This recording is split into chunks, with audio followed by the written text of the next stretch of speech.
जय श्री कृष्णा सबको and welcome to this Gita ज्ञान सेशन।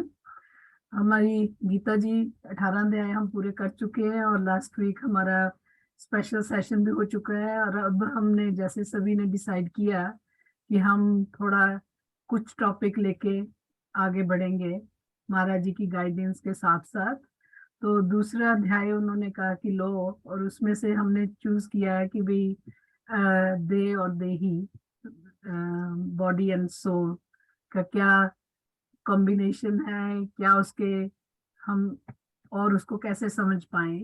तो आज उसके ऊपर ही बात होगी।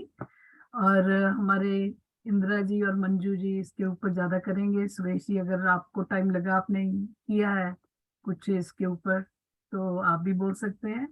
और उसके बाद हम सब एक दूसरे के अपने अपने विचार शेयर करेंगे, विचार मंथन में। तो आज का ये फॉर्मेट है, इसलिए मैंने वो लिखा नहीं उसमें, मैंने कहा कि ऐसे ही बता देंगे। तो सबसे पहले अभी हम गणेश वंदना करते हैं। उषा अरोड़ा जी शुरू करिए। बोल गणपति महाराज की जय। गणपति का भजन गा रही हूँ। गणपति बाप्पा हमको दर्श दिखाना, गणपति बाप्पा हमको दर्श दिखाना, भक्तों को अपने भूल न जाना, गणपति बाप्पा हमको दर्श दिखाना। सबसे पहले लूं मैं नाम तेरा, सबसे पहले लूं मैं नाम तेरा, तू ही तो साचा देव है मेरा, तू ही तो साचा देव है मेरा, नैया हमारी भी पार लगाना, गणपति बाप्पा हमको दर्श दिखाना। माँ गौरा के तुम हो प्यारे, माँ गौरा के तुम हो प्यारे, शिव शंकर के राज दुलारे, शिव शंकर के राज दुलारे, जब भी बुलाऊं तुम चले आना, गणपति बाप्पा हमको दर्श दिखाना, गणपति बाप्पा हमको दर्श दिखाना। लड्डुअन का मैंने थाल सजाया, लड्डुअन का मैंने थाल सजाया, मंदिर तेरा भक्तों ने सजाया, मंदिर तेरा भक्तों ने सजाया, हाथों से मेरे भोग लगाना, गणपति बाप्पा हमको भूल न जाना, गणपति बाप्पा हमको भूल न जाना। गणपति बाबा जग उपकारी, गणपति बाबा जग उपकारी, भक्तों पे अपने सदा हितकारी, भक्तों पे अपने सदा हितकारी, चंदन का तुमको मैं तिलक लगाना, गणपति बाप्पा हमको दर्श दिखाना, भक्तों को अपने भूल न जाना, गणपति बाप्पा हमको दर्श दिखाना। बोल गणपति महाराज की जय। थैंक यू उषा जी, बहुत ही सुंदर। हाँ जी, पूनम जी अनम्यूट करके आप कृष्ण वंदना कर लीजिए। अच्छा जी, मैं कृष्ण वंदना पढ़ूंगी जी। जय श्री कृष्णा सबको। प्रभु आपका कीर्तन करके ही है हर्षित जगत पाए अनुराग भी, असुर भागते डर के दिशाओं में, उचित है करें नमन सिद्ध सब तुम्हें, ब्रह्मा के आदि बड़े सबसे हों, नमस्कार क्यों न करें आपको, सत्य या असत या परे इससे भी हो सब कुछ प्रभु आप, बस आप ही, आदि देव भगवान सनातन भी हो, परम धाम सबको सहारा भी दो, हो सर्वज्ञ तुम जानने योग्य भी, समाया तुम्ही में जगत ये सभी। यम वायु अग्नि वरुण चांद तुम, पिता ब्रह्मा के और हो ब्रह्मा भी तुम। नमस्कार तुमको हजारों ही बार, नमस्कार भगवन है फिर नमस्कार। नमस्कार आगे व पीछे से भी सब ओर से है नमस्कार ही। तुम्ही में है सृष्टि ये सारी प्रभु, सब कुछ सृष्टि के तुम ही तो हो। माना प्रभु तुमको अपना सखा, ना प्रभाव जाना कभी आपका। प्रेम और प्रमाद में भर के ही कहा कुछ भी मैंने हो तुमसे कभी। सोते जागते खाते हंसते हुए अकेले किसी के भी या सामने। अपमान मुझसे है कुछ भी हुआ, भगवन क्षमा उसकी हूँ चाहता। चराचर जगत के पिता हो तुम्ही, गुरु गुरुओं के भी हो पूज्य तुम्ही। न सम आपके कोई त्रिलोकी में, बढ़कर कोई कैसे हो आपसे। चरणों में गिर करता प्रणाम हूँ, कृपा करो मुझ पे विनती करूं। पिता पुत्र सखा मित्र पति पत्नी को करे माफ, वैसे ही मुझको करो।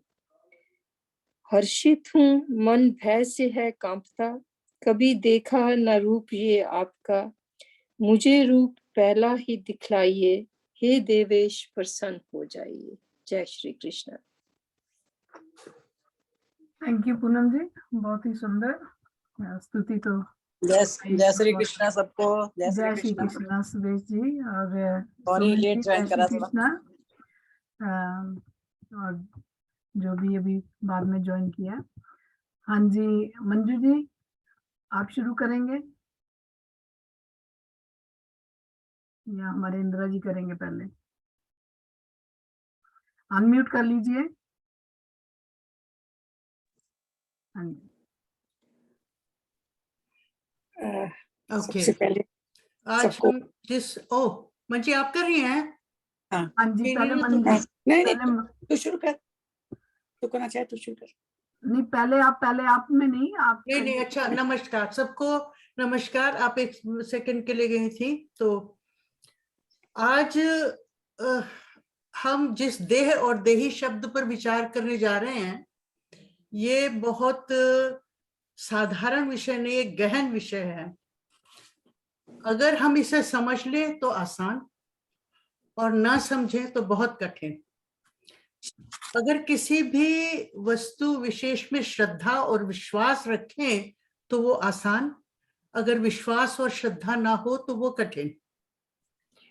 हम सांसारिक व्यक्ति, सामान्य व्यक्तियों का विश्वास है जो स्थूल आंखों से यानी आंखों से दिखता है वो सत्य है, वरना नहीं।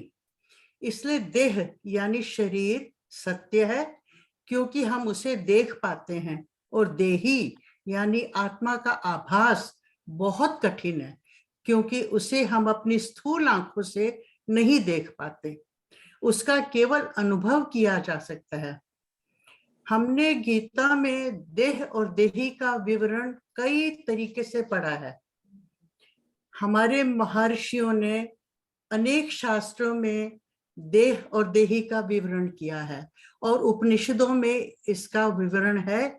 और उपनिषद जो है वो गीता जो है उपनिषदों का ही सार है, इसीलिए मैंने उसका छोटा सा उदाहरण दिया है।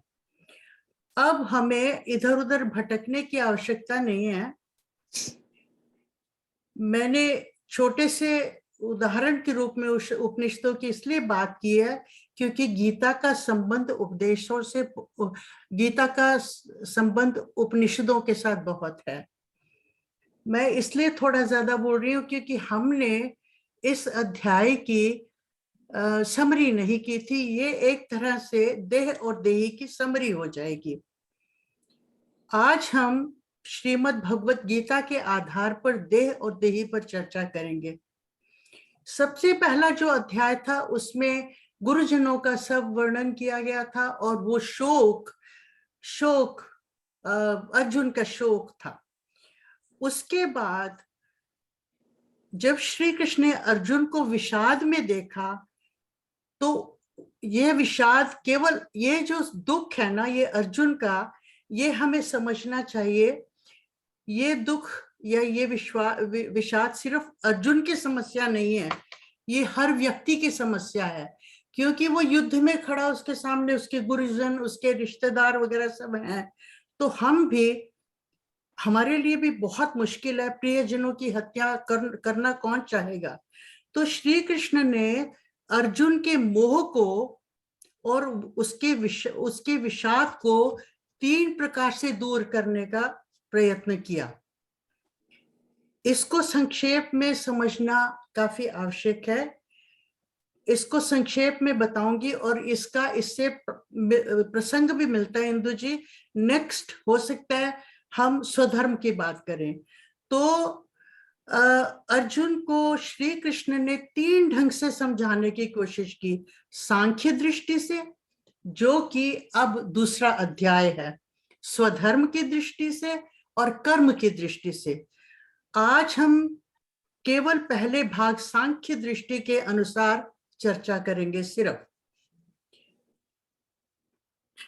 इस तरीके से या इस दृष्टि से अर्जुन को कैसे समझाया, ये जो दूसरे अध्याय में, आप प्लीज जब भी आपको समय मिले तो 11वें श्लोक से लेकर के 30वें श्लोक को देखना। इसमें वो अर्जुन को कैसे समझाते हैं, वो सारा है देह देही के बारे में। यहाँ पर श्री कृष्ण सांख्य दृष्टि से यानी वैराग्य की दृष्टि से, जो कि गीता के अनुसार वैराग्य है, की दृष्टि से अर्जुन को समझाकर देह और देही में अंतर बता करके अर्जुन को मोह और शोक पर नियंत्रण पाने को कहते हैं। देह देही, ध्यान से सुनिए, देह देही, शरीर शरीरी, काया आत्मा, क्षेत्र क्षेत्रज्ञ, प्रकृति पुरुष, इन सब का एक ही मतलब है। श्रीमद् भगवत गीता में इसे भिन्न भिन्न प्रकार से, अनेक तरह से समझाया गया है। देह जो है शरीर, देही है आत्मा। एक बहुत सुंदर मैंने वो पढ़ा उदाहरण, जैसे जन्म, एक ही जन्म में हम 3 अवस्थाओं में गुजरते हैं। सबसे पहले बचपन आता है, बचपन की मृत्यु हो जाती है तो जवानी आती है, यौवन आता है। जवानी की मृत्यु होती तो बुढ़ापा आता है, बुढ़ापा जन्म लेता है। और फिर वृद्धावस्था में, वृद्धावस्था के बाद तो शरीर का ही शरीर ही नष्ट हो जाता है। तो कहते जब शरीर नष्ट हो जाता है तब आत्मा देही द्वारा, देही दूसरा शरीर धारण कर लेती है। इस प्रकार देह जो है मरणशील है, अनित्य है। देही आत्मा अमर है और नित्य है। ये जो हमारा शरीर जो है, सर्दी गर्मी सुख दुख, ये सब देह के, शरीर के स्वभाव हैं। वही जन्मता है और वही मरता है। देही या आत्मा जब तक देह के, शरीर के संपर्क में रहता है, इंद्रियों के संपर्क में आने के कारण सर्दी गर्मी दुख सुख आदि का अनुभव करता है। परंतु आत्मा का इंद्रियों के साथ संपर्क सदा नहीं रहता। शरीर का रहता है पर आत्मा का नहीं रहता। जैसे ही देह नष्ट हुआ, आत्मा का देही का संपर्क उससे टूट जाता है। सो इसलिए देह जो है वो अनित्य है, देही नित्य। देह जो है व्यक्त है, स्थूल है, उसे हम देख सकते हैं। देही अव्यक्त है, सूक्ष्म है, उसे देख नहीं सकते। देही आत्मा न मरता है न मारा जा सकता है, परंतु देह नष्ट हो जाता है। देही अजन्मा है, शाश्वत है, पुरातन है, अजर है, अमर है, परंतु देह जन्मता है और मृत्यु को भी प्राप्त होता है। इसका सबसे सुंदर वर्णन जो है, आप पढ़िएगा, हमारे गीता के 22वें श्लोक में आता है और ये बहुत प्रचलित श्लोक है। और जब भी कहीं मृत्यु का और जन्म मृत्यु का प्रसंग आता है तो ये बताया, इसका अवश्य वर्णन आता है।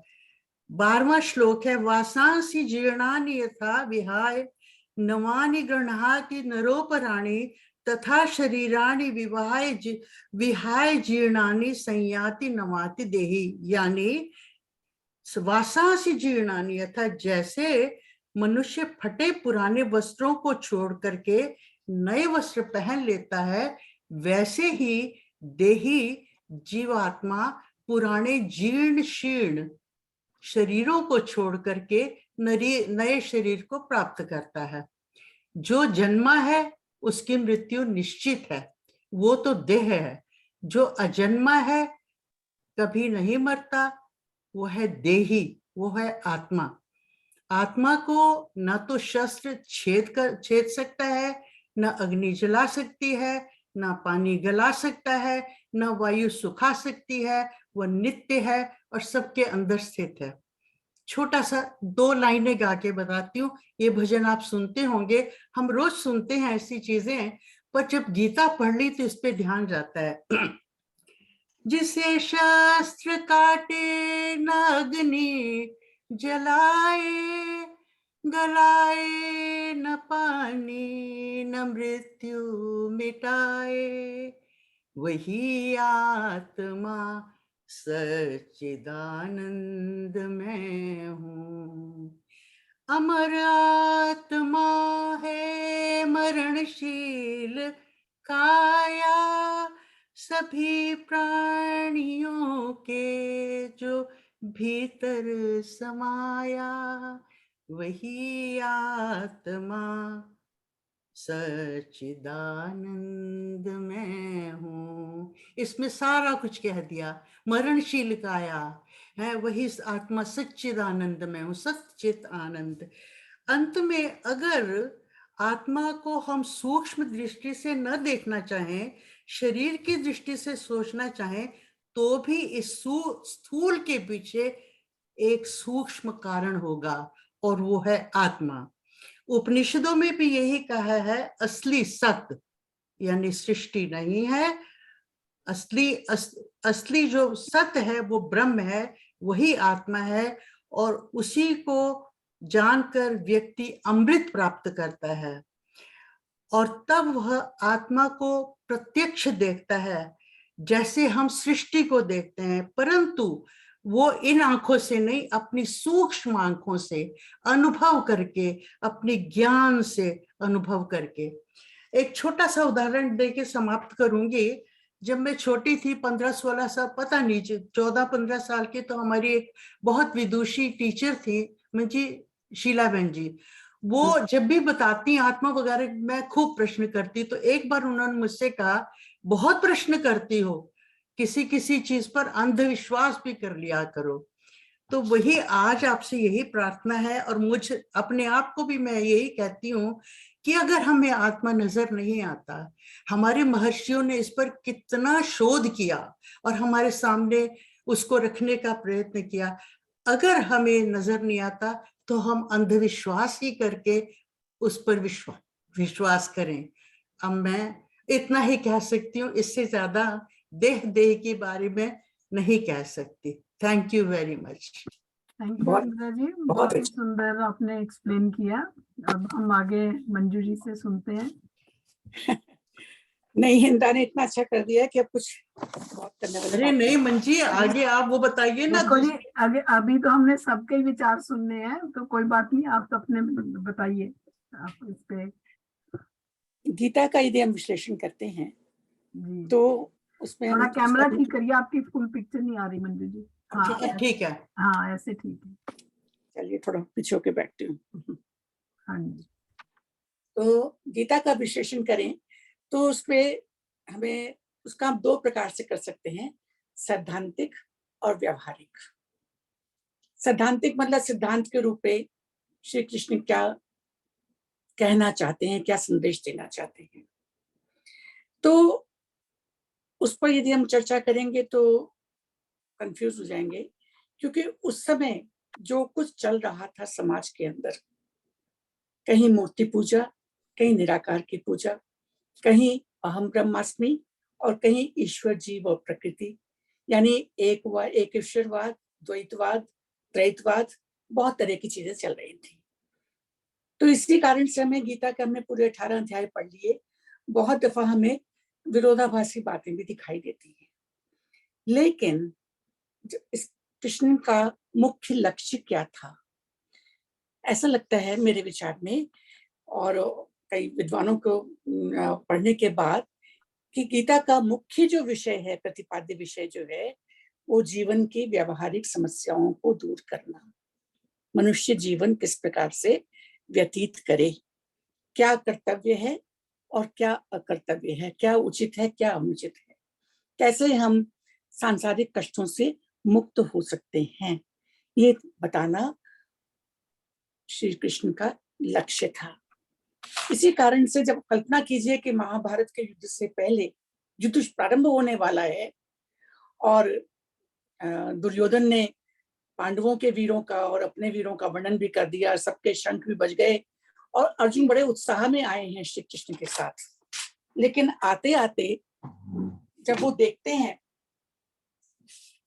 उन्होंने अपना शंख जो है वो भी बहुत, श्री कृष्ण ने शंख बजाया, अर्जुन ने भी अपना शंख बजाया, भीम ने और युधिष्ठिर ने भी बजाया, तब तक कहीं विषाद नाम की कोई बात नहीं। और लेकिन पता नहीं कैसे उनके मन में विचार पैदा हुआ कि मेरा इस रथ जो है रणभूमि के मध्य में ले जाओ।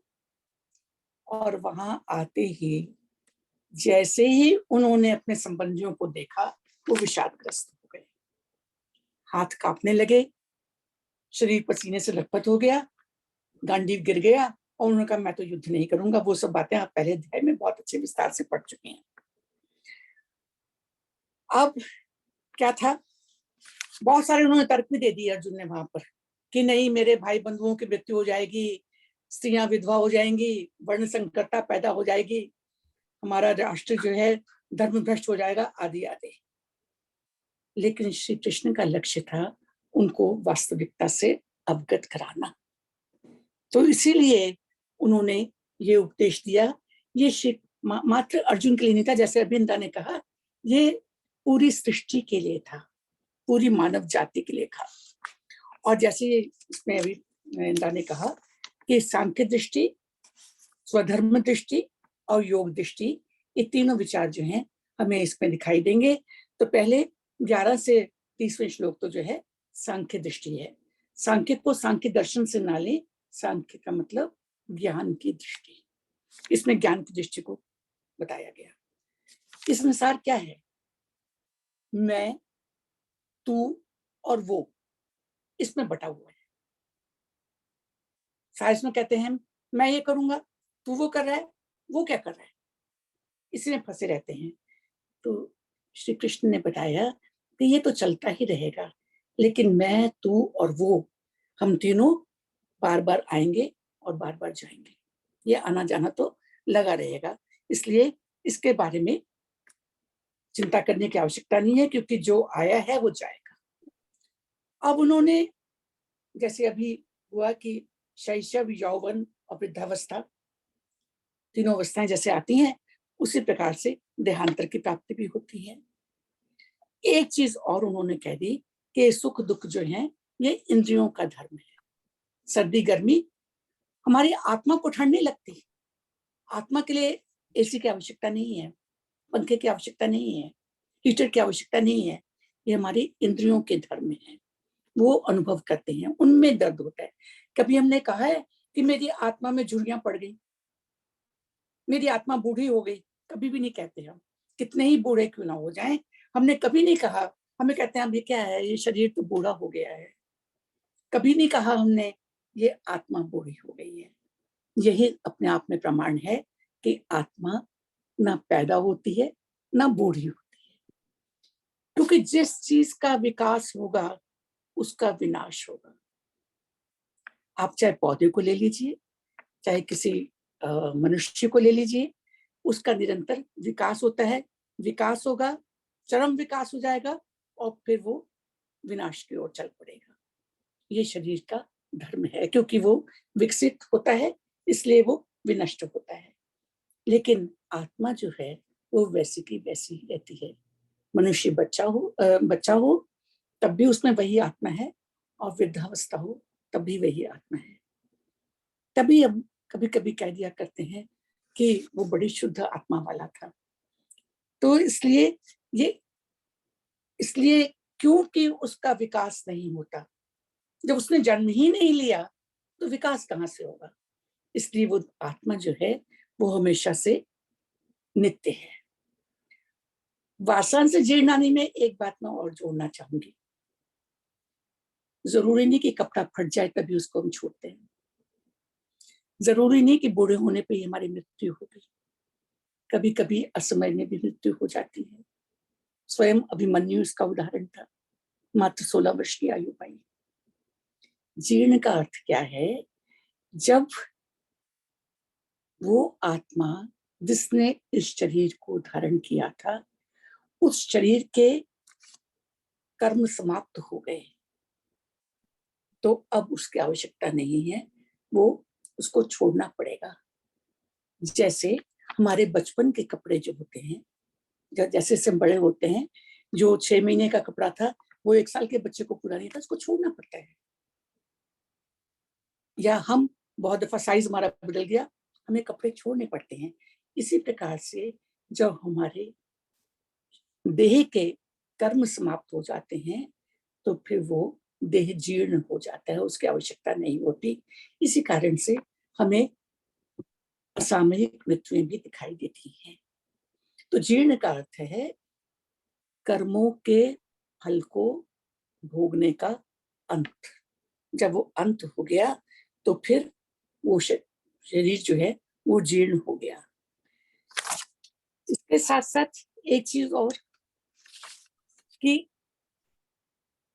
मैं थोड़ा सा अपने धर्म और दूसरे धर्म की बात भी करना चाहती हूँ आपके साथ। बात करने के साथ साथ आत्मा के लिए आत्मा, रूह, सोल, हमें पर्यायवाची तो बहुत सारे मिलते हैं, अन्य भाषाओं में भी, अन्य धर्मों में भी।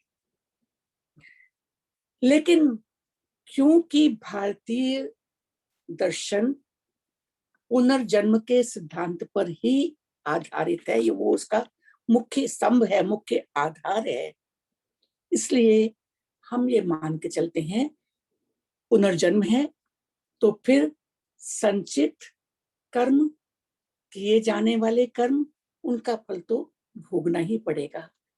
और वो फल शरीर भोगता है, लेकिन हम समझ नहीं पाते हैं। हम समझते हैं कि आत्मा भी भोग रही है, आत्मा नहीं भोगता। आत्मा के तो भोगने का कोई प्रश्न ही नहीं है, क्योंकि वो तो इन बंधनों से मुक्त है। तो मुझे एक मजाक की ही बात है। मेरी बहुत अच्छी मुस्लिम दोस्त थी, तो कभी कभी जब उनका मेरा कोई आपस में बहस हो जानी तो मैंने कहा, भाई देख बात सुन, मुझे तो मरते जाके भगवान को मुंह दिखाना है, तुरंत मेरे कर्मों का वहीं पे निर्णय हो जाएगा। तू तेरी तो पता नहीं कब्र से कब रूह निकलेगी, कब कयामत आएगी, कब फैसला होगा। तो इसलिए रूह का वर्णन तो हर धर्म में आ जाता है, लेकिन आत्मा की अनित्यता के बारे में जितनी विशाल चर्चा हमारे धर्म ग्रंथों में की गई है, और जिसको श्री कृष्ण ने बहुत सरल भाषा में मनुष्य को विषाद मुक्त करने के लिए, दुखों से, क्योंकि उनका मुख्य धर्म भी यही था कि मुझे इस संसार को दुखों से मुक्त करना है। दुखी तुम्हारा सबसे बड़ा शत्रु है। तो इसलिए उन्होंने इसके अंदर विस्तार से कहा। मैं उन बातों की चर्चा नहीं कर रही हूँ जिनकी निंदा कर चुकी हैं।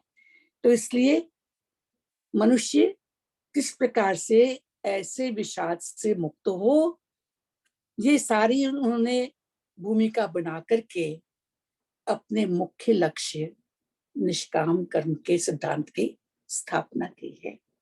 तो वे शुरू के जो 30 श्लोक हैं, इनके अंदर मैं समझती हूँ कि श्री कृष्ण का मुख्य लक्ष्य जो है, क्योंकि वो सब बातें वासना से जीना नहीं, ये सब हम बहुत अच्छी तरह से इंदिरा ने बता भी दी है। हम सब इन सब का जो पाठ करते हैं, हम सभी लोग इन श्लोकों का पाठ करते हैं। तो मुख्य रूप से यदि इस सिद्धांत को मनुष्य समझ ले तो उसके भौतिक दुख जो है वो समाप्त हो जाएंगे, क्योंकि तब वो अध्यात्म की ओर जाना प्रारंभ करेगा। Thank you. Thank you Manju ji, बहुत ही अच्छे ढंग से आपने भी समझाया। और पहले इंदिरा जी ने। सुरेश जी, आप कुछ बोलना चाहेंगे? अनम्यूट कर लीजिए, अनम्यूट कर लीजिए पहले। हाँ, जय श्री कृष्णा सबको। जय श्री और कृष्ण जी। मैं, जो इंदिरा जी ने और मंजू जी ने कितने विस्तार से और बहुत अच्छी तरह जो है वर्णन किया है देह और देही का, तो उसमें मैं कुछ ज्यादा रिपीट नहीं करूंगा। कुछ तो रिपीट होगा ही, मगर उसके साथ साथ जो है इसका जो देह और देही का है को विस्तार में आपके सामने दो चार शब्द कहूंगा। तो आत्मा के बारे में जैसे आप सब जानते हैं कि दूसरे अध्याय में इसका वर्णन किया गया है कि भी आत्मा के क्या लक्षण हैं। आत्मा सदा रहने वाली है, नित्य है, अविनाशी है, अविकारी है, अजन्मा है, और इसको कोई सुखा नहीं सकता, शस्त्र इसको काट नहीं सकता, अग्नि इसे जला नहीं सकती, बहुत सूक्ष्म है और सदा रहने वाली है, सर्वव्यापी है और भगवान का अंश है। जब आत्मा शरीर में अपरा प्रकृति से प्रभावित होकर अपनी पहचान भूल जाती है, ये क्वेश्चन मैंने महाराज जी से भी कहा था और इसका उन्होंने उत्तर भी दिया था कि और आत्मा जो है वो शरीर के साथ संबंध बना लेती है और अपनी पहचान भूल जाती है। जिस प्रकार हम इंद्रियों के द्वारा विषयों को जानते हैं, उस प्रकार आत्मा को नहीं जाना जा सकता, क्योंकि मन, बुद्धि और ज्ञान आदि प्राप्ति के साधन हैं। वे स्वतः जड़ हैं। अपराध जो है वो जड़ है और परा जो है वो आत्मा है। और चक्कर ये है कि बिना आत्मा के शरीर कुछ नहीं और बिना शरीर के आत्मा कुछ नहीं कर सकती। ये परम सत्य है। तो आत्मा को जो है शरीर में आना पड़ता है और तभी वो अपने कर्मों को, जो संस्कार हैं, उनको जो है वो भोगती है या शरीर के द्वारा। और फिर ये प्रश्न उठता है कि आत्मा कैसे डिसाइड करती है किस देह में जाएं, कैसे जाएं?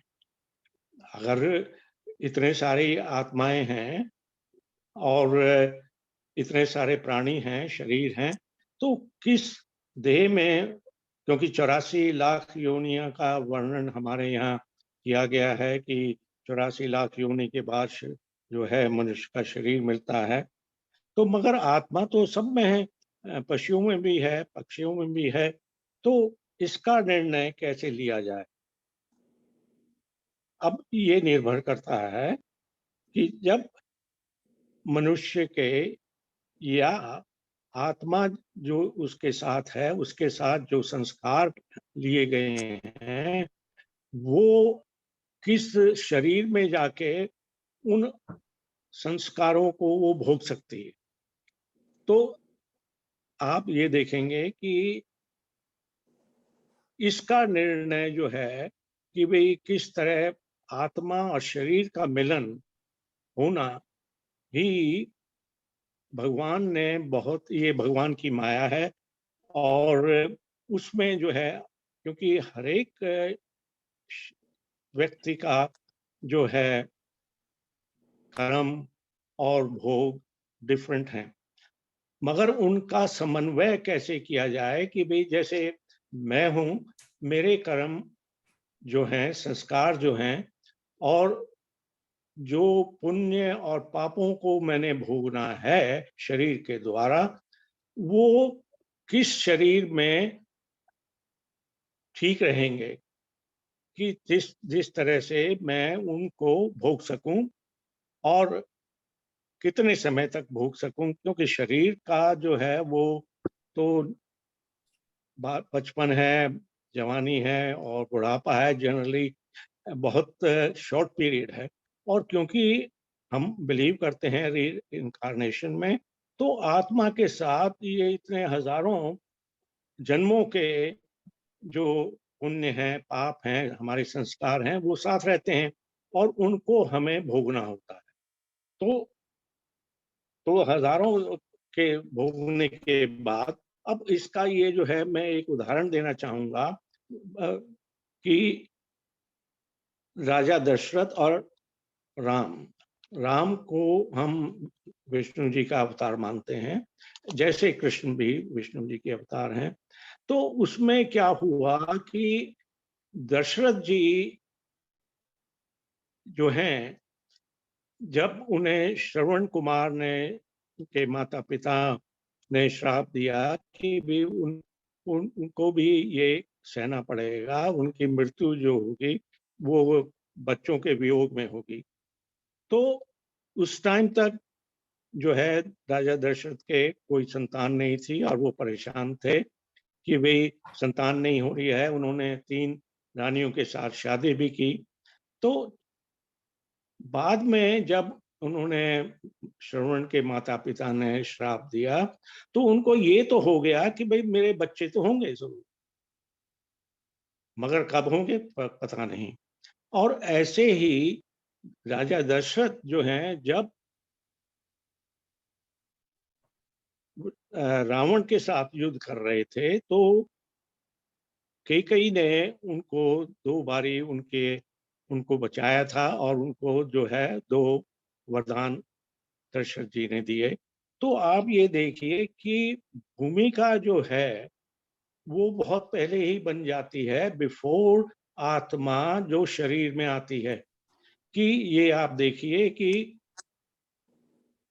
पहले ही तय हो गया था कि भाई दशरथ जी को वियोग होगा, राम को वनवास मिलेगा।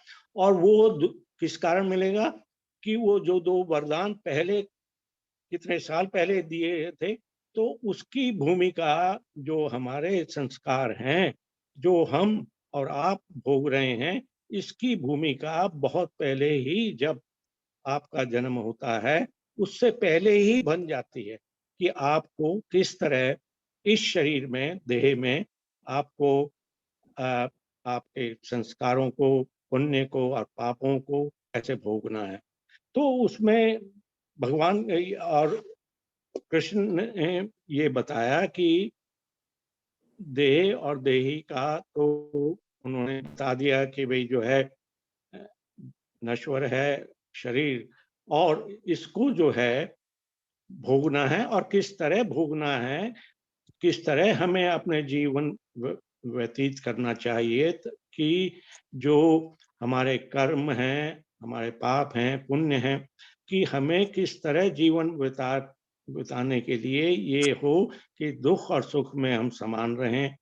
और गर्म सर्दी, अब भगवान ने बताया कि सम रहना चाहिए कि भी हमें किसी चीज में भी ज्यादा दुखी नहीं होना चाहिए और सुख में ज्यादा सुखी नहीं होना चाहिए।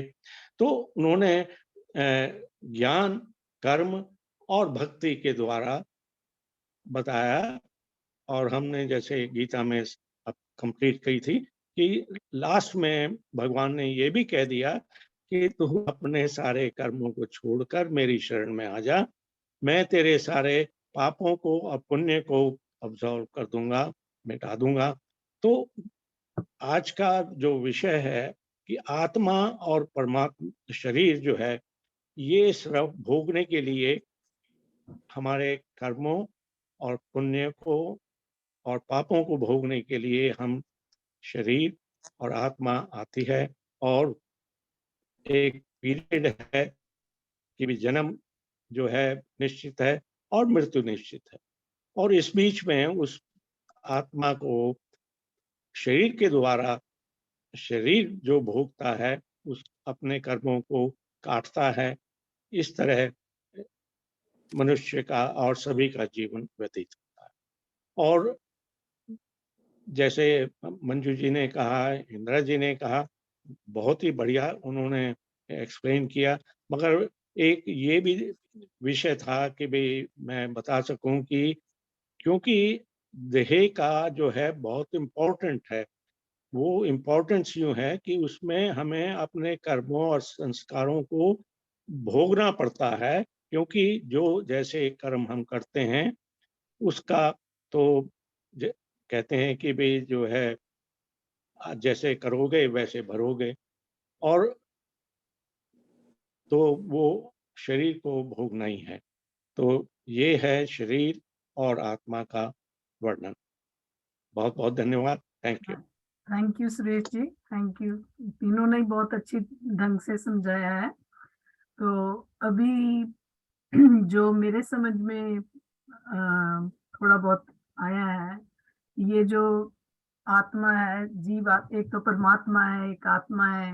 जो आत्मा है वो जीव आत्मा है, और जो जीव आत्मा है वो पर्सनल सोल है, जो जैसे, और जो कर्म हम करते हैं शरीर में रह के, वो जीव आत्मा आगे उन कर्मों के साथ फिर शरीर दोबारा बदलती है अकॉर्डिंग टू द कर्मस।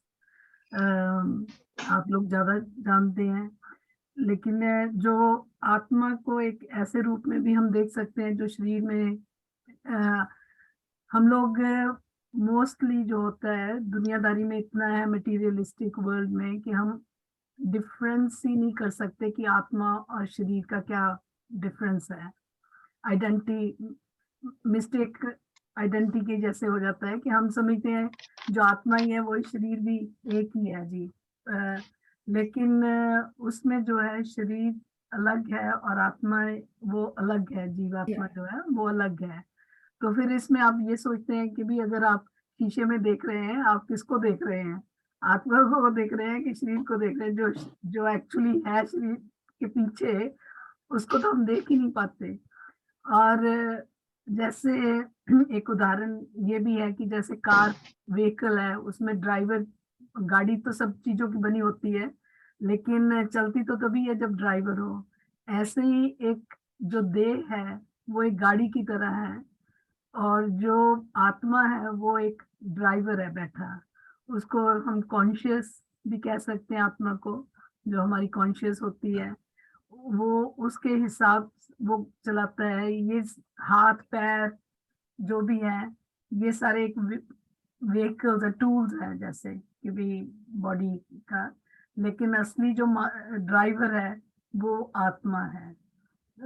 तो वही ना करते हुए भी सब कुछ कर रहा है। तो मुझे कुछ ऐसा अब इसके ऊपर मंजू जी और कोई ज्यादा बता सकते हैं कि इज दैट मैं थोड़ा सा जो सुरेश जी की बात सुन करके जो मेरे मन में विचार पैदा हुआ, जैसे बहता हुआ पानी है, शुद्ध पानी, जो बहता हुआ पानी होगा जो पहाड़ों से जब निकलता ही है तो उसमें कोई मिलावट नहीं होती है, और वो लगातार उसका धर्म है ठंडा होना और बहना। उदाहरण दे रही हूँ सिर्फ, मान लीजिए आत्मा जो है वो बहता हुआ पानी है, और लेकिन उस बहते हुए पानी का महत्व कब होता है हमारे लिए?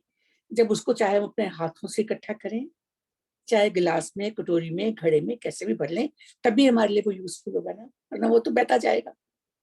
तो आत्मा इसी प्रकार से इस सृष्टि में व्याप्त है, सारी सृष्टि में व्याप्त है। जब उसको हमने किसी चीज के अंदर रख लिया तो फिर घड़े का पानी हो गया, बोतल का पानी हो गया, या यदि उसमें कुछ मिला दिया तो मीठा पानी हो गया, या कड़वा पानी हो गया, गंदा पानी हो गया, या काला लाल पीला कैसा भी पानी हो गया। वो सब क्या है, उसके अंदर जो जिस चीज में उस पानी को हमने भरा वो उसका आधार है। पहली बात तो यह है कि आत्मा ना भूलती है ना जुड़ती है। पानी तो वही था, यदि आपने उसको छोटे बर्तन में रख लिया तो वैसा हो गया, गंदे बर्तन में रख लिया तो वो सब जो है वो जिस चीज में रखा गया उसका धर्म था, और वो चीज जो है वो शरीर है। लेकिन जब हमने आत्मा को परमात्मा का अंश मान लिया तो वो तो कभी भी बुरी हो ही नहीं सकती, वो कभी इन चीजों से जुड़ ही नहीं सकती। ये सब फिर उस बर्तन की तरह हमारा जो देह है उसके धर्म है, जो सहते हैं, जो उसके साइज को छोटा और बड़ा, साफ सुथरा या गंदा कर देते हैं, ठंडा या गर्म कर देते हैं। तो यदि इसको हम ले लें तो हम देह और देही को समझ सकेंगे। अब दूसरी, आत्मा इस शरीर में क्यों आ गई? भी पानी हमने छोटे बर्तन में क्यों भर लिया? इसमें पानी का तो कोई कसूर नहीं था ना। वो एक बुरे, उसे तो किसी न किसी आधार में आना ही है, इसलिए उसके दुख सुख से, उसके साइज से उसका कोई संबंध भी नहीं है। उस साइज का संबंध तो उस बर्तन से है, उस चीज से है। ठीक किसी प्रकार से मनुष्य ने जो कर्म किए थे, कर्म, उन कर्म, वो कर्म जो है वो उस देह के धर्म है, क्योंकि वो उस देह को भोगना है। आत्मा को तो भोगना ही नहीं है उसे कुछ भी। आत्मा ने तो जब उस देह का काम खत्म हुआ, देह समाप्त हुई, आत्मा मंजू चली जी, गई। तभी तो सॉरी आपको कर रही हूँ डिस्टर्ब, लेकिन जैसे हम जी। कहते हैं कि कर्मों के अनुसार योनि बदलती है। जी अगर हम अच्छे कर्म करेंगे तो मनुष्य योनि में भी दोबारा आ जाएंगे, जहाँ इससे जीवन मरण के चक्कर से निकल भी सकते हैं अगर बहुत अच्छा स्पिरिचुअली आगे बढ़े तो। लेकिन अगर हम अच्छे कर्म नहीं करते तो हम किसी दूसरी योनि में गिरेंगे, नीची जी। योनि में गिरेंगे। तो उसमें फिर वो तो अपने कर्मों के हिसाब से है। तो आत्मा क्या वही रहेगी कि कोई और आत्मा आएगी उसमें? नहीं, कुछ पता नहीं कौन सी आत्मा आएगी। आत्मा का निर्णय करने वाला मनुष्य थोड़ी है। नहीं, लेकिन आत्मा तो कहते कि बदलती नहीं है। नहीं, देखिए मेरी आत्मा, हाँ, मैंने अच्छे कर्म किए, अगले जन्म में मनुष्य का जन्म मुझे मिलेगा तो वही आत्मा आएगी, ऐसा कुछ नहीं कह सकते हैं। मैंने बुरे कर्म किए, अगले जन्म में मान लीजिए मुझे मनुष्य योनि ही नहीं मिली, तो मेरी ये आत्मा उसी योनि में, योनि आत्मा कभी भी मोह में नहीं पड़ती, जुड़ती नहीं, वो मुक्त है। यदि वो मुक्त ना हो तो फिर तो वो नित्य भी नहीं रहेगी। यदि वो नहीं सर्वव्यापी जी, नहीं होगी नहीं, तो फिर नित्य ही I'm still bit confused in the sense कि भाई अगर आत्मा एलोकेट हो गई है एक बंदे को, और वो कहते हैं कि आत्मा ये जो जेंडर के साथ नहीं चल के भी नहीं चेंज होती, वही आत्मा आगे आपका रीइंकार्नेशन होता है, तो वही आत्मा का आत्मा नहीं आपको होता, मिलती है। आत्मा का नहीं होता है, आत्मा का नहीं होता है कभी भी। शरीर लेकिन बार बार कर्म तो आत्मा ही लेके जाती है साथ में। ना नहीं, ना, कर्म नहीं, कहाँ आत्मा लेके देखिए जाएगी, फिर तो वो नित्य रहेगी ही नहीं। नहीं, लेकिन उसी में तो जो कहा कि वायु, जैसे वायु के साथ गंध जाता है, ऐसे ही आपकी कर्म बिल्कुल साथ जाते हैं। आपका मतलब, तो वो कर्म आपके, कौन लेके जाता है साथ नहीं में? नहीं, आपके अनुसार तो जो आत्मा मेरे में आज है, वो मैंने एक बार बस मुझे मिल गई जब, तो हमेशा के लिए, जन्मों जन्मों के लिए वही आत्मा मेरे साथ जुड़ी रहेगी। हाँ, ये तो नहीं हो सकता, बिल्कुल। बिल्कुल नहीं, नहीं हो सकता। यही मैं तो इस होता बारे है, में यही तो होता है। ये कैसे हो सकता है इंदु जब जी, जिस चीज का हमें इंदु ज्ञान जी, ही नहीं। मेरी एक प्रार्थना है कि हाँ ये जो प्रश्न है ना, इसको लिखिए और स्वामी जी से क्लियर करवाइए फिर एक बारी। इंदिरा जी, ये मैं कहना चाहूंगा कि जब आदमी की मृत्यु होती है, वो आत्मा इस शरीर को छोड़ती है, तो उसके साथ उसके कर्म जो हैं संस्कार साथ जाते आप हैं, जाते हैं गीता संस्कार जाते हैं। उन वो कर्मों अंत के में हमने पढ़ा था, अनुसार, जैसे वायु गंध को लेके जाती है, हाँ, हाँ जी। वैसे हाँ ही बिल्कुल, ये संस्कार लेके जाती है। तो उसमें इसीलिए आप देखिए, कई बारी होता है ना, 2 साल का 3 साल का बच्चा, उस दिन मैं देख रही थी, वहां की राजधानी क्या है, वहां की राजधानी सब बता रहा था। तो वो संस्कार लेके गई।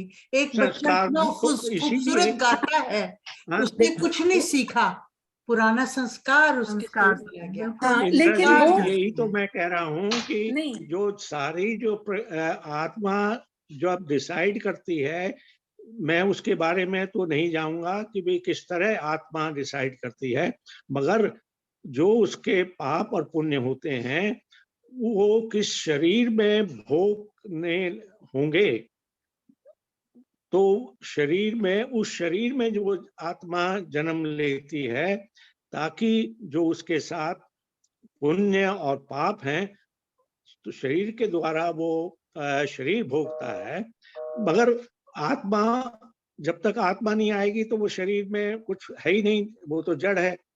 तो इसलिए उसको जो है, उन आत्माओं को आप अपना ही एग्जाम्पल ले लीजिए। जब आप बच्चे थे और बड़े हुए और अपने जीवन को आप एनालाइज करेंगे तो आपको पता लगेगा कि ये कुछ चीजें तो ऐसे थी कि जैसे जिक्सॉ के पजल है और वो आप जिक्सॉ के साथ जो है वो आपने उसको मैं फिक्स महाराज जी को कर होती रही हूँ गई, अभी। आपके जीवन में आता गया।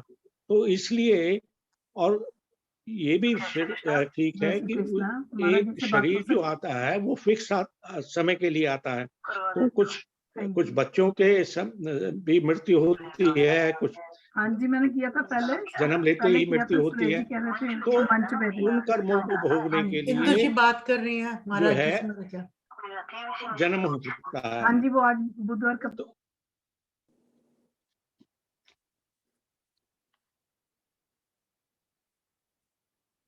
म्यूट पर हो गई हैं वो। जय श्री कृष्ण महाराज जी, चरणों में प्रणाम जी। महाराज जी, हमारा वो चल रहा है अभी, आज हमने शुरू किया है कि देह और देही पे, देह और देही पे आज हमारा टॉपिक चल रहा है। तो कोई बात नहीं। तो महाराज जी अभी मैं स्पीकर पे कर देती हूँ, आप अभी 2 मिनट। हाँ जी, दीजिए जी, दीजिए, लगा दिया महाराज जी मैंने स्पीकर पे। जय श्री कृष्ण, सबको बहुत बहुत शुभकामना। आज अपने यहाँ ब्रज में कन्हैया का छठी उत्सव खूब उल्लास से मनाया जा रहा है और इधर आप श्री कृष्ण की गीता दिव्यवाणी के चिंतन में लगे हैं और गीता जी का अत्यंत महत्वपूर्ण प्रसंग देह का अर्थात शरीर और आत्मा का। ये प्रसंग बड़ा वैचारिक प्रसंग है। गीता जी के अनुसार शरीर की स्थिति बताई गई, दीनवस्मिन यथा देहि कौमारम। शरीर की स्थिति परिवर्तनशील है, अलग अलग अवस्थाएं हैं। बचपन है, किशोर अवस्था है, जवानी है, प्रौढ़ अवस्था है, मिडिल एज, ओल्ड एज, और फिर मृत्यु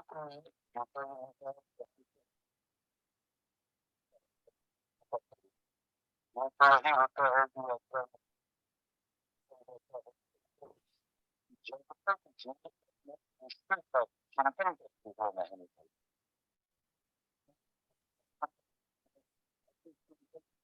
आवाज नहीं आ रही, आवाज नहीं आ रही। बिल्कुल नहीं आ रही। क्या तो नहीं आ रही, मुझे तो आ रही है महाराज जी। नहीं, इधर नहीं आ रही बिल्कुल भी। उनको कह रहे आवाज नहीं आ रही उसमें। अगर हाँ, नहीं अपनी तरफ से तो कर रही है। आ रही है इंदिरा जी? नहीं आ तो रही है पर बहुत अनक्लियर है और टूट जाती है, कुछ नहीं समझ आ रहा। चलो आज फिर इतना ही स्वीकार करना। नहीं आ नहीं रही आवाज।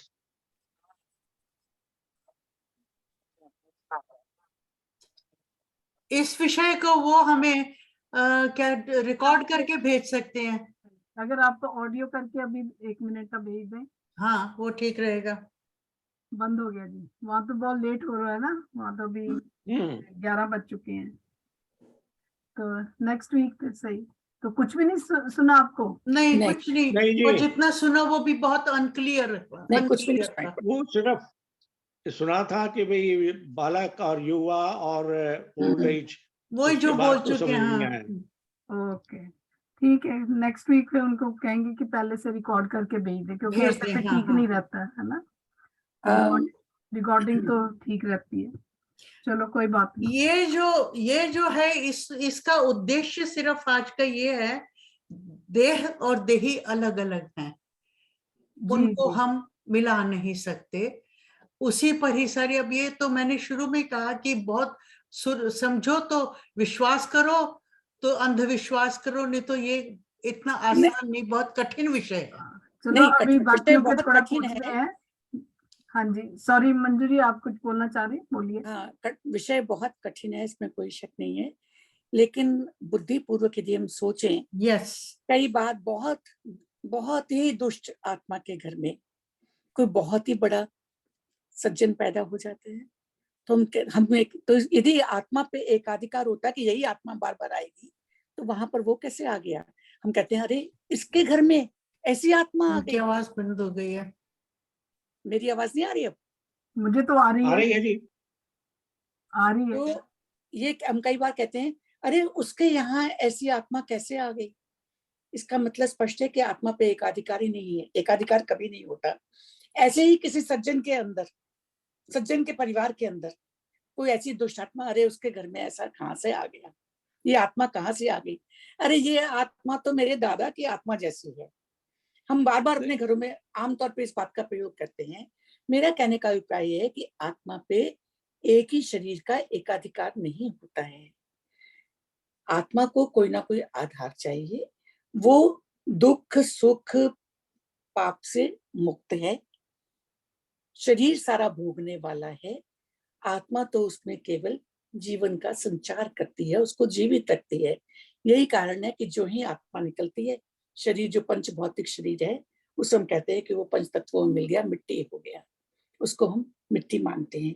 तो कहने का अभिप्राय ये है कि जो शरीर जो है वो नष्ट होता है, आत्मा, तभी हम बहुत सारी आत्माओं के लिए कहते हैं वो आत्मा बहुत दिन तक भटकती रही, फिर जाके उसको, ये तो हम सब रोज की बातचीत में हम इन चीजों का इस्तेमाल करते हैं। जी अरे वो आत्मा भटकती रही, वो भटकती हुई आत्मा है, अरे उसके लिए ये शब्द तर्पण कर लो, पंडित भी यही कहेंगे, ये कर लो, नहीं तो आत्मा को शांति नहीं मिलेगी, आत्मा भटकती रहेगी। तो इसका मतलब ये है कि कुछ आत्माएं हैं जो जाते ही जिनको तुरंत आधार मिल जाता है, वो फिर से आ जाती हैं, कुछ को कुछ टाइम लगता है, लेकिन ये जो हमारे अंदर जो आत्मा है, अगले जन्म में भी हमको यही आत्मा मिलेगी, ये नहीं मेरे है। विचार से इसमें कोई तथ्य नहीं, बिल्कुल सेम ही मिलेगी जी। नहीं, ये कभी नहीं। चलो आत्मा ठीक है जी, अभी हम उषा कनानी जी के व्यू सुनते हैं। औरों के भी जी। विचार सुनते हैं। जी जी मैंने भी इंदु जी ऐसा ही सुना है कि जैसे हमारा आत्मा बॉडी तभी छोड़ेगा जब उसका दूसरा उसको मिल रहा है, किसी मदर के घर में गर्भ में अंदर जाएगा और ये तभी ये शरीर छोड़ेगा, वो एक्सटेंड होता है, ऐसा मैंने सुना है, वो दीपक भाई बताते हैं उसमें। लेकिन वो बोलते हैं जैसे हम बात कर रहे हैं वो सब समझ में आया, वो सब ठीक है कि आत्मा अमर है, अजन्मा है, लेकिन वो बोलते हैं कि हमेशा ऐसे ख्याल में रहो कि मैं उषा अलग है आत्मा से। सो हमेशा ऐसे बोलो कि मैं शुद्धात्मा हूँ, जो भी काम करती है वो उषा करती है। हम बोलते हैं ना कि हम कर्म भगवान को सौंप दो, और बोलते हैं सुख दुख में समान रहो, और कर्म तो हम लेके आए वो भोगना ही है। और जो मंजू जी बोल रहे हैं वो भी ठीक है कि कई आत्माएं 12 साल के बाद बात आती है। तो हम बोलते हैं कि दादाजी वापस आए, वो सही बात है, क्योंकि वो दादाजी जब अपना देह छोड़ते हैं तो उसका मोह है हमारे घर के साथ, अपने ग्रैंड चिल्ड्रन के साथ, तो वो वापस ये घर में आएंगे, ऐसा लोग बोलते हैं ना कि दादाजी आए कि दादी माँ आई। कथा में बहुत दफा सुना है ऐसा। हाँ तो हाँ, तो शरीर ऐसा आया ऐसे या होता है। आत्मा आई? हाँ, शरीर आया या आत्मा शरीर आई? नहीं, आत्मा आती है, उसकी तो आत्मा आत्मा तो आती है। निर्मोही है, आत्मा तो किसी के साथ लगाव नहीं है उसका, नहीं लगाव नहीं है, फिर भी वो जब आत्मा का अपने किसी के कर्म साथ मोह नहीं है। अपने संस्कार कर्म लेके जाते हैं ना, आत्मा ऐसे बोलते हैं ना नहीं शशि जी, कि ये तो कहते कहते हैं हैं हाँ, पर आत्मा ये- का तो मोह किसी से ये नहीं। हमारा मोह है जो हमसे ये कहलवाता है। नहीं, हाँ, वो लेकिन तो अभी वो ऐसे गीता में भी सुना तो है। गीता में भी तो यही है ना कि भी अगर आप मरने से पहले जिस तरफ आपका ध्यान होगा तो अगली हाँ, वैसा जो होगा। उसी में आएंगे।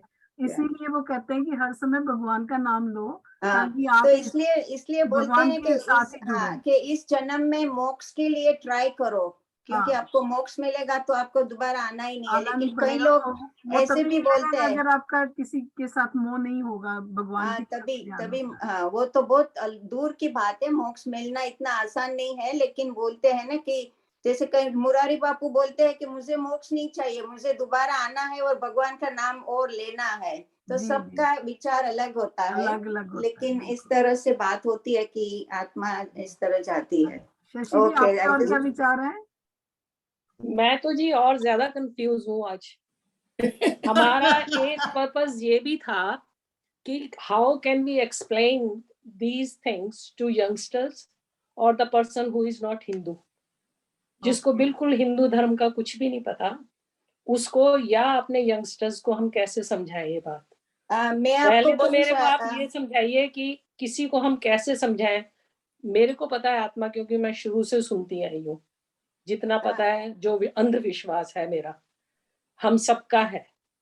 पर अगर कोई बिल्कुल एक अछूता है, जिसको कोई हिंदू धर्म का आइडिया नहीं है, या लेकिन हमारे बच्चे हैं, हाउ लेकिन कैन वी उनको ये तो एक्सप्लेन पता है देम ना कि आत्मा, सोल व्हाट है। इज आत्मा?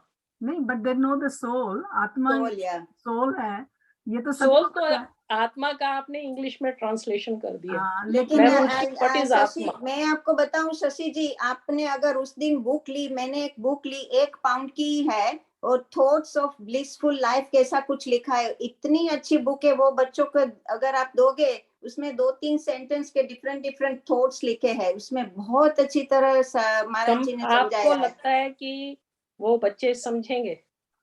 आप उसके साथ बैठ के पढ़ सकते हैं। मैंने तो 2-3 ले ली और दिया है मेरी ग्रैंड डॉटर को, और ऐसे कि यू रीड दैट, और वो जब सवाल, जो ज्यादा हमें सवाल मुझे करते हैं लगता उसको है ये तो वो देना ही समझाना चाहिए। बहुत मुश्किल है। अगर कोई बिल्कुल कभी किसी को हिंदू धर्म का आइडिया नहीं है, तो उसको समझाना बहुत मुश्किल है।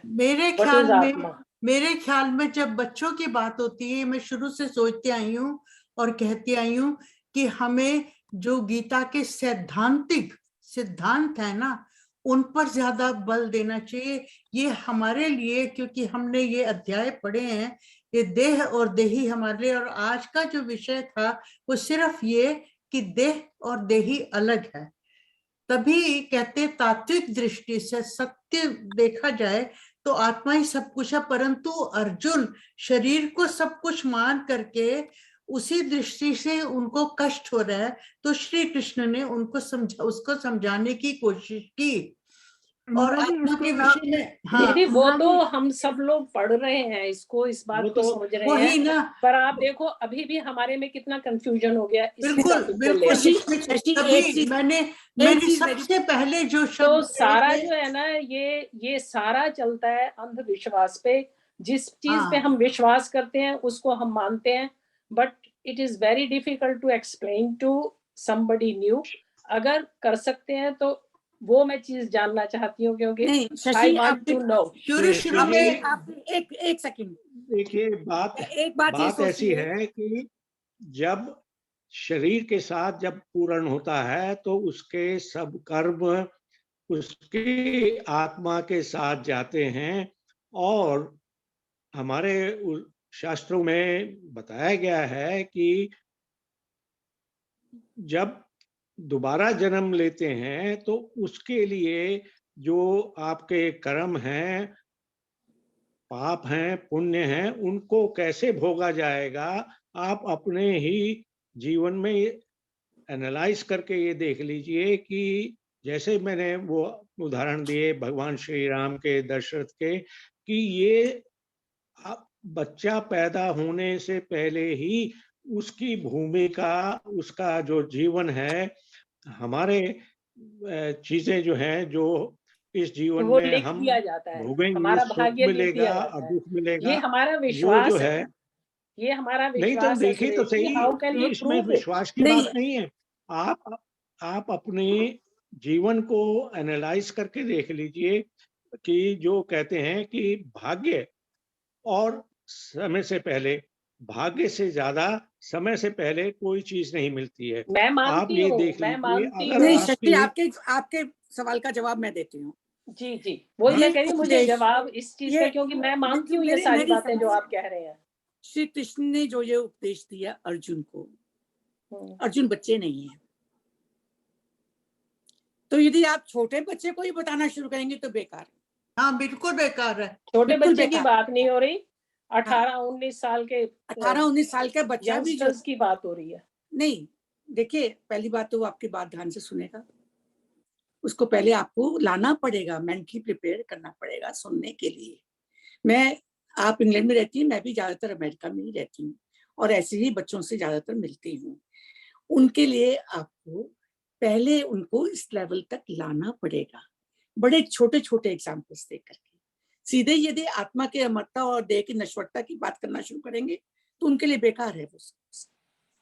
पहले उनको उस मेंटल लेवल तक लाइए। ये विषय तो बहुत कठिन है, इससे सीधे सीधे आप, ये अर्जुन के लिए है, दूसरे अध्याय में है, क्योंकि उसको उस विषाद से निकालना है। वो बिल्कुल स्थिति परक है। यस आपने अपने बच्चों को, अपने आसपास के लोगों को या दूसरों को पहले मेंटली प्रिपेयर करना है, वहां भूमि बनानी है, उनको छोटी छोटी बातें और बताएंगे, तब जाकर के कहीं ये चर्चा तो बहुत बाद में होगी। यही तो कृष्ण कर रहे हैं। सबसे पहले यही तो वो कर वही रहे है हैं। ना, उनको देखो पहले विश्वास करना पड़ता है कि आत्मा है, विश्वास करने आत्मा अजन्मी है, आत्मा शरीर को नहीं छोड़ नहीं, शरीर सिर्फ इतना पर है। विश्वास ला सकते हैं आत्मा है आप, जिसको कुछ नहीं पता। पर यहाँ जब हम सब लोग इस चीज को डिस्कस कर रहे हैं तो हमें कंफ्यूजन सा हो रहा है यहाँ पे कि कर्म आत्मा के साथ रहते हैं या शरीर के साथ रहते हैं, यही बात हो रही थी ना। नहीं शशि जी, कंफ्यूजन किस बात का हो रहा है आपको? क्या कंफ्यूजन है? अभी जो बात हो रही थी कि कर्म जो है वो शरीर के साथ जाते हैं, आत्मा तो कोई कर्म लेके नहीं जा रही। आत्मा तो कोई आत्मा निर्मोही है, आत्मा के जाते साथ ही जाते हैं, संस्कार जाते हैं। आत्मा के साथ क्या जाता शरीर है? के साथ, शरीर तो खत्म हो गया। हाँ, आत्मा के साथ जो है आपके संस्कार जो कर्म जाते है वो जाते हैं और अरे वीना उन जी भी कर्मों कुछ को बोले जी, भोगने जरा के उनसे भी लिए सुनिए। वीना जी नहीं, मैंने कहा जो ये सब कह रहे हैं वही कह रही हूँ कि हमारी आत्मा के साथ हमारे संस्कार जाते हैं, पर उसके बाद क्या डिसाइड होता है वो नहीं, वो आत्मा।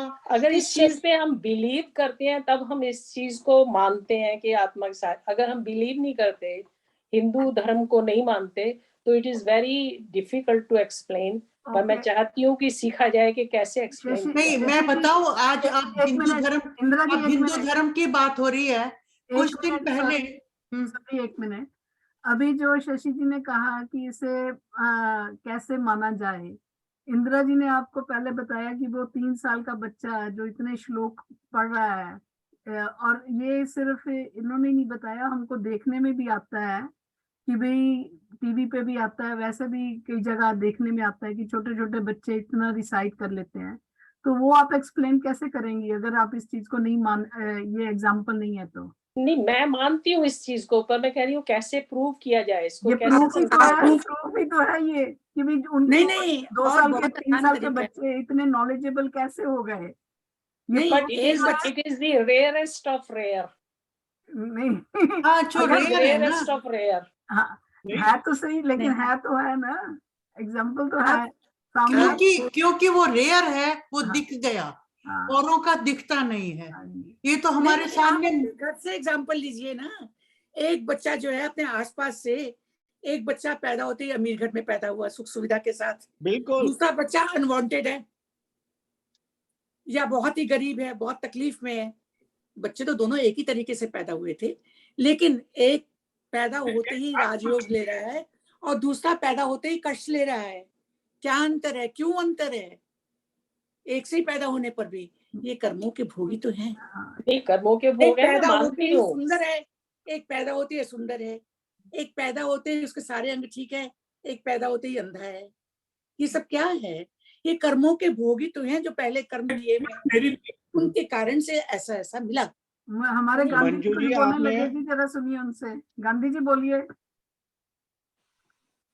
जैसे मैंने समझा है कि सोल और बॉडी ये दो अलग अलग चीजें हैं। जी जी जी। तो जब गुजर जाता है तो हम कहते हैं कि सोल, ठीक है ना, तो हम यही कहते हैं ईश्वर इसकी आत्मा को भी दे, ईश्वर इसकी आत्मा को शांति दे। जी। What does it mean? What does it mean? कि वो भटकती ना। शांति उसको ये या आत्मा को मिलनी चाहिए। आत्मा तो निकल गई ना उसके शरीर से, तो आत्मा को शांति मिलनी चाहिए ना। शांति शरीर को भस्म हो तभी गया। मिलेगी अगर आत्मा को शांति होगी। तो इवन इन आवर प्रैक्टिस और सबसे बड़ी बात है ये हम सांसारिक लोगों के एक्सप्रेशंस हैं। These are the expressions. Body को भी शांति मिलेगी। बॉडी को गांधी भाई साहब जो बॉडी को ड्राइव कर रहे हैं वो तो आत्मा ही कर रही है ना। जैसे मैंने पहले कहा कि ड्राइवर जो है, व्हीकल हमारी बॉडी है और ड्राइवर जो है वो आत्मा है, कॉन्शियस है हमारी। अगर हमारी कॉन्शियस आत्मा को शांति मिलेगी तो हमारी बॉडी को भी शांति मिलेगी। नहीं, बॉडी को तो शांति मिलनी नहीं है। बॉडी तो है ही नहीं कुछ। मिट्टी हो गई। इंदिरा जी, बॉडी तो 5 तत्वों में मिल जाएगी। हाँ, 5 तत्वों में मिल जाती पर आत्मा तो कुछ महसूस नहीं करती, निर्मोही है। जींदे जी तो शांति मिलेगी। अगर आपकी आत्मा तृप्त है तो आप पीसफुल तो फील करेंगे ना, बॉडी आपकी पीसफुल होगी। जींदे जी तो मिलेगी, बाद में तो ठीक है। ये तो आँख बंद की और सब खत्म। जैसे कहते हैं बॉडी तो कुछ फील ही नहीं करती, फिर उसको क्यों विश करना है कि उसी आत्मा को शांति पर मिले। आत्मा को भी तो यही कहते हैं कि कुछ फील नहीं होता। Because it तो is फिर कहते हैं हम अजय, उसकी आत्मा को शांति निर्मोही, मिले। आत्मा जब तक शरीर में स्थित रहती है, उसकी गर्मी सर्दी सब कुछ उसके साथ उसका एक भ्रम, एक जुड़ाव होता है, मगर वो जुड़ी नहीं हुई उसके साथ। मैंने जैसे जब ये पढ़ना शुरू किया था ना, तो मैं एक्सपेक्ट कर रही थी ये सब, इसीलिए मैंने 2-3 सेंटेंस शुरू में लिखे कि समझ लो तो आसान, ना समझो तो कठिन, श्रद्धा और विश्वास हो तो आसान, ना हो तो कठिन। कुछ चीजें बच्चों को समझाने की आज तक हम नहीं समझ पाए हैं ही नहीं। जो गीता में सिद्धांत हैं उनको लेकर के हमें चलना चाहिए बच्चों के लिए। जरूरी आप देही में उन्हें उलझाने शुरू। इंदिरा जी हमारे साथ पुरुषोत्तम जी भी जुड़े हैं, तो उनको आई एग्री विद यू दीदी कि देह में उनको उलझाओगे तो मैं भी तो ये आपसे कह रही हूँ कि तो उनके मतलब की बात ही नहीं है। पुरुषोत्तम जी अनम्यूट करके जरा अपने विचार दीजिए। I mean, हम जी रहे हैं वो आत्मा की वजह से जी रहे हैं। जी बिल्कुल बिल्कुल। हरे कृष्ण, नमस्कार धन्यवाद सभी को। सो थोड़ा मैं कोशिश करता हूँ इंग्लिश में बोलने के लिए। तो there is no concept of body in Sanatan Dharma. Okay, body, आत्मा जो है वो जिस भी शरीर में जाता है, आत्मा अपना जो जैसे किसी प्राणी के शरीर में गया है समझो, तो प्राणी के शरीर में से भी आत्मा मुक्त हो सकता है। समझो वो किसी संत महात्मा के सानिध्य में आया तो आत्मा पे संस्कार होते हैं। आत्मा को निर्मोहित तब होता है जब आत्मा के ऊपर अच्छे संस्कार हो।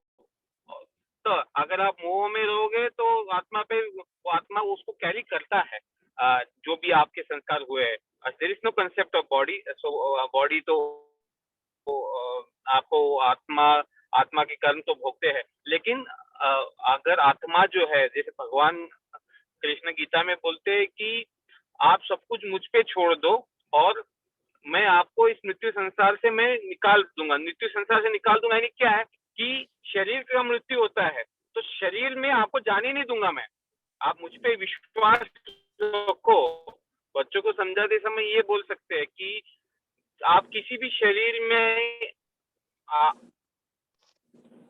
आत्मा जब जाती है, चाहे वो पेड़ में हो, जानवर में आत्मा जाती हो, तो उसको कष्ट, शरीर को कष्ट, आत्मा को नहीं कष्ट, लेकिन शरीर को भोगने पड़ते हैं और उसके वजह से आत्मा पे संस्कार होते हैं। तो भगवान बोलते कि आप सब मुझ पर छोड़ो।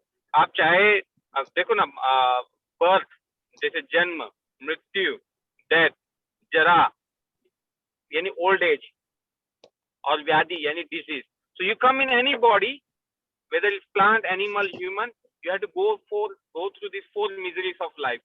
But कृष्णा इज सेइंग कि आप मुझ पे छोड़ो आप सब कुछ और पूरा आप मुझ पे लीन हो जाओ और मैं आपको इस तेषाम अहम समुद्धरता मृत्यु संसार सागरात भवाभि न चिरात पाता मैया वेशित चेतसाम। तो भगवान बोलते कि सब मुझ पे छोड़ो और मेरे मुझे याद करो। और भगवान ये भी बोलते कि अगर किसी ने गलती से भी प्राण छूटते समय अगर वो भगवान को याद कर रहा है तो भी उसकी मुक्ति हो सकती है, चाहे उसने उसके कर्मों के भोग होंगे।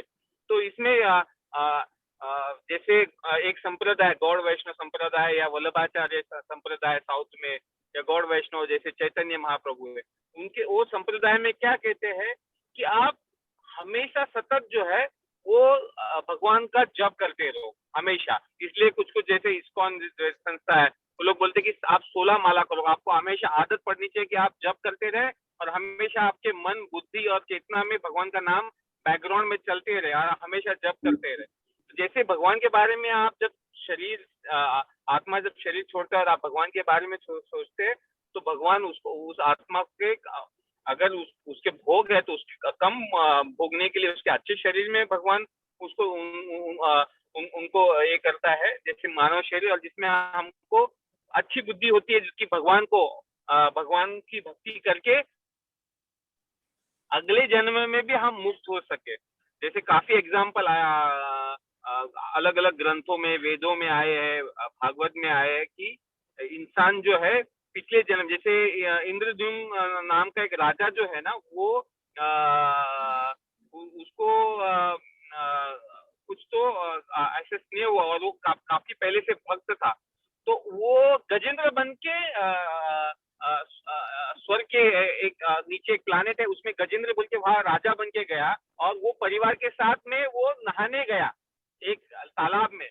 और क्योंकि पहले जन्म में वो भगवान का भक्त था लेकिन उसको कुछ स्नेह हो गया, गलती हो गई, पाप हो गया तो गजेंद्र का शरीर मिला। लेकिन जब उसको एक मगरमच्छ पकड़ लेता है पैर में, बहुत बड़ा मगरमच्छ, तो उसको कोई उसकी फैमिली बचाने नहीं आती, वो चिल्ला चिल्ला के कोशिश करते रहता है तालाब से निकलने के लिए कि उसकी बीवी आए बच्चे आए, उसकी काफी बीवियां थी काफी बच्चे थे लेकिन कोई नहीं आता है। तो गजेंद्र मोक्ष नाम का एक ग्रंथ है और उसके श्लोक भी है, तो उसमें भगवान वो दर्द में भगवान को याद करने और भगवान की भक्ति करने शुरू करता है तो भगवान स्वयं उसको रेस्क्यू करने आते हैं गरुड़ पे बैठ के और पहला वो मुक्ति देते हैं उस क्रोकोडाइल को और फिर गजेंद्र की मुक्ति हो जाती है। तो ये कोई किसी भी शरीर में आत्मा चले जाए लेकिन आप अगर भगवान का विचार करें भगवान का या भगवान को याद करें तो भगवान ने कहा है भगवत गीता में कि मैं आऊंगा और आपको मैं आपको उतारूंगा। तो ये एक छोटा सा मुझे पता है मेरे हिसाब से ज्ञान, तो बाकी thank you ji, thank you. हाँ जी सुमन जी आप कुछ बोलना चाहेंगे? अनम्यूट कर लीजिए। नहीं ओके। रीता जी आप अनम्यूट करके कुछ बोलना चाहेंगे? Very confused. Maya ji confuse, क्या कंफ्यूजन है आपका? कंफ्यूजन क्या है? नहीं इस क्वाइट क्लियर है इन्होंने जो बोला ना। नहीं मैंने तो यही सुना है कि आत्मा परमात्मा में लीन हो जाती है। कुछ परम जरूरी नहीं है परमात्मा का अगर मोक्ष मिल जाए तो फिर हो जाती है। अगर मोक्ष मिल गया तो फिर आत्मा परमात्मा में लीन हो जाती है। ये कैसे पता चल जाता है इंदु जी कि ये मोक्ष हो गया कि इसका रीबर्थ होगा? ये तो नहीं पता जी, ये तो देखिए इंदु जी शुरू में मैंने बहुत सोचा हमारी स्थूल आंखों से देह दिखता है और वो हमें सत्य लगता है और आत्मा उसको हम नहीं देख सकते। जो साधक लोग हैं जिन्होंने तपस्या की अनुभव किया वो उसका अनुभव करते हैं सूक्ष्म आंखों से और मैं एक्सपेक्ट कर रही थी ये सब आज होगा क्योंकि ये बहुत कठिन विषय है। मैंने पहले कहा तो था कि भाई जब हम अपने आप को मिरर में देखते हैं तो क्वेश्चन आता है अपने आप में कि ये हम कौन है एक्चुअली। आत्मा तो दिखती नहीं है, हमने कभी सोचा ही नहीं है, ऐसे सोचा ही नहीं है हम कौन है। हाँ लेकिन बिग क्वेश्चन सुमन जी कि एक्चुअली हम है कौन है हम। वो तो नहीं, पढ़ते हैं, मैं कौन हूँ, बात कहाँ तो से आया है। बहुत ये सिंपल सब है। बातें विश्वास की हैं, जितना विश्वास कर लो उतना मन को तसल्ली वही मिलती बात है ना शशि, और मेरे उतना को ही तुम तो मानते हो इन बातों को। मेरी तो टीचर भगवान जो भी तो कहा विश्वास करती थी है। कि कुछ चीजों में अंधविश्वास, बिल्कुल बिल्कुल, हम ये विश्वास हमें करते दिखता हैं नहीं। इसीलिए आत्मा हमको। पर तो बहुत कुछ किया बोला जा सकता है। That's अगर what I हम was तो saying कि हम तो विश्वास गीता के करते साथ हैं जुड़े हुए हैं ना। विश्वास तो करते हैं हमें और कोई विश्वास है। उदाहरण है नहीं। जिनको हम देख के विश्वास बनता है, ऐसी पर बात किसी नहीं। को समझाना बहुत मुश्किल है। भगवान It's भी very interesting, तो very विश्वास ही interesting. है, हम कहते हैं भगवान है, ये भी तो गीता विश्वास के सिर्फ सिद्धांतों को लेकर के I am thinking of working on it. बच्चों को या किसी को सिर्फ उसके उनके सिद्धांतों से, ये जो इतने गूढ़ विषय हैं उनको छोड़ देना चाहिए। जब ये बड़े होंगे अपने आप उस चीज को, जब उनका विश्वास बढ़ता जाएगा वो समझ पाएंगे तो समझे। वही बात है ना, जब हम बच्चे थे हमें कुछ भी मालूम नहीं था। आपने जो बोला ना वो सही भी है और गलत भी है। मैं खेल में ऑल्टरिंग में ऐसे बच्चों से मिलाऊंगा, 7-8 साल के बच्चे जो पूरा समझते हैं इसी उम्र में, तो आप अगर चाहे तो मैं एक बच्चे को ला सकता हूँ अपने इसमें। नहीं पुरुषोत्तम जी, हम जनरल बात कर रहे हैं, हम जनरल बात कर रहे हैं। नहीं, मैं जनरल बात ही कर रहा हूँ कि बच्चों को नहीं समझेगा नहीं है। चलिए, सबका अपना अपना अपना अपना विचार है। जी, हमारे शास्त्री जी जो विश्वास की बात है, इतना जिसका जो विश्वास। बस बात तो देखिए, विश्वास की है, जैसे इंदिरा जी ने पहले बोला। इंदु जी एक बात नहीं, मैं अगर हम अपने को भी एनालाइज करें, हम विश्वास करते हैं तभी हम इस चीज को समझते हैं। विश्वास ना करें तो समझाना और फिर समझना मुश्किल। बिल्कुल बिल्कुल। चरणों में प्रणाम जी।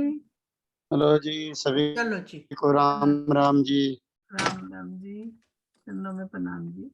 इंदु जी, बिफोर इट फिनिशेस, नेक्स्ट बात अभी करते हैं, बाद में 1 मिनट या आरती दिखा लें शास्त्री जी, फिर बाद में करते हैं नेक्स्ट वीक के बारे में बात। मैं जरा जाऊंगी तो वापस दोबारा आ जाऊंगी। ठीक है जी, आरती नहीं देखेंगे? आती हूँ, आवाज आ रही है सारे घर में। थोड़ा बड़ी देर से कोई आया हुआ है, मैं गई नहीं। आती हूँ। शास्त्री जी का वैसे ही फ्रीज हो गया लगता है। ठीक है।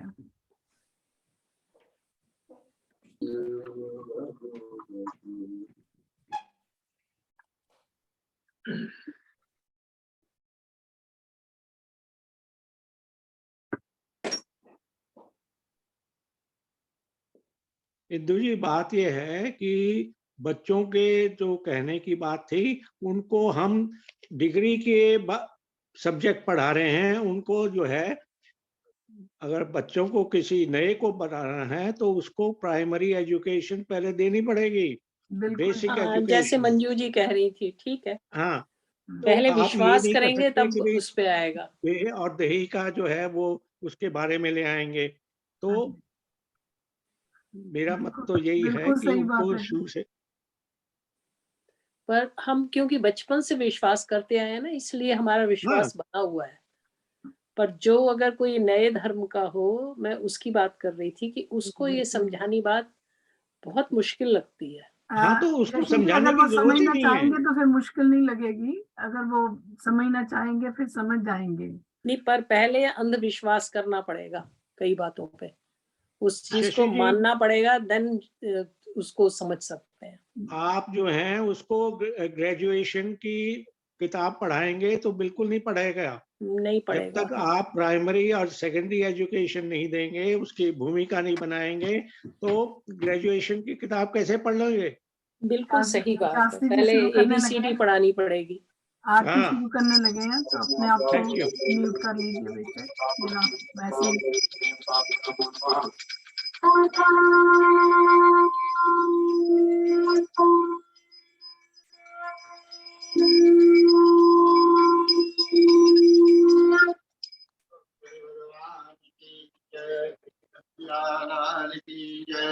गणपते महादेव की जय, श्री रामचंद्र भगवान की जय, अम्बे मात की जय,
सारं गगनसदृशं मेघवर्णं शुभांगं लक्ष्मीकान्तम् अमरनयनं योगविशारदं वन्दे विष्णु भवभयहरणं सर्वलोकैकनाथं यं ब्रह्मा वरुणेन्द्ररुद्रमरुतः लोकान्तिरे वैष्णवे वेदे साङ्गपदक्षमोपनिषदे कायं सामगा ज्ञानानुष्ठिततद्गतेन मनुषा पश्यन्ति यं योगिनो यस्यां तं विदुषुरास्त्रगणा देवाय तस्मै नमः अमेव माता च पिता त्वमेव अमेव बन्धुः च सखा त्वमेव अमेव विद्या प्रगणः त्वमेव अमेव सर्वं त्वमेव देव कायेन वाचा मनसेन्द्रियर्वा बुद्ध्यात्मना वा प्रकृति स्वभावत् करोमि यद्यत् सकलं परस्मै नारायणायेति समर्पयामि। ओम भूर्भुवः स्वः तत्सवितुर्वरेण्यं भर्गो देवस्य धीमहि धियो यो नः प्रचोदयात्। ओम भूर्भुवः स्वः तत्सवितुर्वरेण्यं भर्गो देवस्य धीमहि धियो यो नः प्रचोदयात्। ओम सर्वे भवन्तु सुखिनः सर्वे सन्तु निरामया सर्वे भद्राणि पश्यन्तु मा कश्चित् दुःखभाग् भवेत्। ओम द्यौः शान्तिरन्तरिक्षगुं शान्ति पृथिवी शान्तिराप शान्तिरौषधय शान्ति वनस्पतय शान्ति विश्वे देवा शान्ति ब्रह्म शान्ति सर्वगुं शान्ति शान्तिरेव शान्ति सामा शान्तिरेधि। ओम पूर्णमिदं पूर्णात् पूर्णमुदच्यते पूर्णस्य पूर्णमादाय पूर्णमेवावशिष्यते। ओम शान्ति शान्ति शान्ति। ओम नमः पार्वतीपते महादेव राधा कृष्ण भगवान की जय। मंत्रहीनम क्रियाहीनम भक्ति।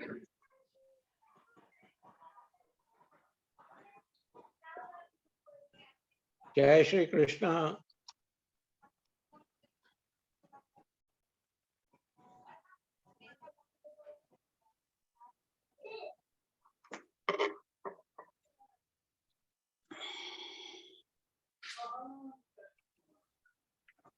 हरे कृष्ण कृष्ण कृष्ण हरे राम हरे राम हरे राम पापं गतं दुःखं गतं दारिद्र्यं राधा कृष्ण वन्दे प्रभु दया करो कृपा करो। ओके सभी को जय श्री कृष्ण जी। जय Shri Krishna. Thank you Shastri ji, thank you. जय श्री कृष्ण जी। जय श्री